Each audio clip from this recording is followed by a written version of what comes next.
Post-game press conference from Millersville. With us today are Coach Shelly Behrens and student athletes Courtney Weaver and Eliza Mizak. So I'll ask Coach Behrens to make a few opening comments and then we can take questions. Yeah, well, first off, congratulations to LIU Post. Wish them best of luck this Sunday. I think, again, very talented team, fun team to play against.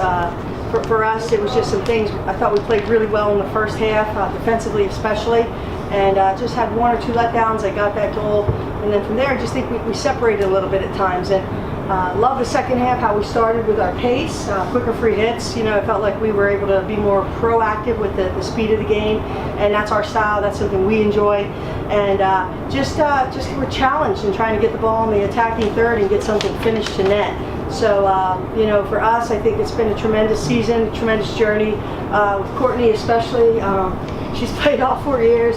It's been just tremendous young woman to not just coach, but to have as a teammate and a member of this team. And there's been no one like her, and I'm not sure we'll have anybody else like her. And certainly for me, it's just been a pleasure. As far as our journey, I'm so proud. I know we're going to take time to really reflect and enjoy what we've been able to do and build on it and continue to build. It's such an honor and a privilege to be at an NCAA championship, and for us, I hope that we can take that step back, reflect, but definitely enjoy what we've been able to accomplish this year together. Coach, I don't know if this is an accurate statement, but it seemed like St. Anselm and LIU Post very similar teams, and maybe game planning similarly coming into this. How did the goal with 3 minutes left in the first half maybe change anything for you, or did it change anything for you game plan wise?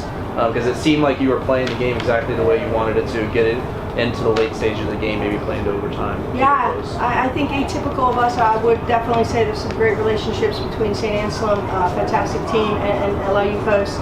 I think for us it was atypical to, I think we just thought the ball was out, and just atypical for us to stop.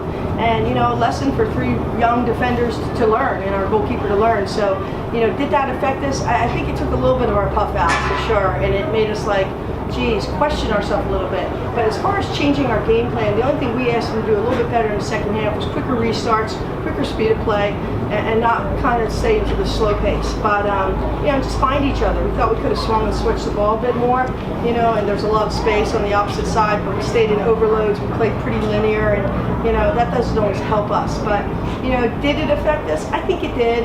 I think until we can sit back and reflect and digest and debrief it, but I don't think, hey, we're going to give up goals. It's how we react and how we respond. I think it was more the second goal that really took some more life out of us, and I'm not sure why, but from there I felt like we were a little bit more individual than we would have wanted to be. Eliza, can you talk about some of the chances you had early in the second half? As we mentioned, we really came out and started to attack a little. It seemed like the attack cranked up a little bit more in the early part of the second half. Can you talk about some of those chances?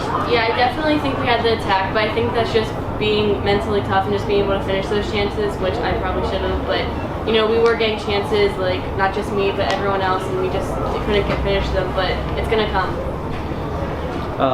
LIU Post obviously, scores a lot of goals, second in the country in goal scoring. What makes them difficult to defend? I just think it's a unique style. I personally thought we were defending them well in some things, and I think we were our own culprit and opportunities, in defending the counter that we could have been better at. But I think they took advantage of opportunities. They took advantage of some of our mistakes, and I think for us, that's something we really need to build and look at from a younger team to get better. But no, I think they're very dangerous. I think their corners are dangerous. I think that just their speed of play and just how they can stretch a field 100 yards. They'll stretch the whole field. They'll play the whole field. Obviously, Emily Miller, I believe, is up front. She's fantastic, and she's a dangerous player. But they also have other danger players, and just this style of play, they'll lull you and then they'll attack you. Last question, first part for Eliza, and then for Courtney. The first part of it is getting to this stage of this the NCAA tournament, the semifinals. You've been here before, obviously. So what can you learn from this moving forward? And then for Courtney, reflecting on getting here multiple times, and what does that mean to you getting to this stage? So go ahead, Eliza. Yeah, I think it's just learning from our mistakes and then taking the little things and just making them better from each other, and then just working with each other throughout the whole game instead of being individual and reducing those lulls that we have in the game. Yeah, I mean, just reflecting back, it's definitely not easy to get to this point. It takes a lot of hard work and teamwork. So just looking back, like last year we got to the same game, this year we got to the same game. So I feel like moving forward with such a young team, now we're kind of showing them the way. So I feel like they'll definitely have a good chance of getting back here and taking that one game further. All right, thank you. Coach. Thank you. Thanks, Steve. Thanks, guys.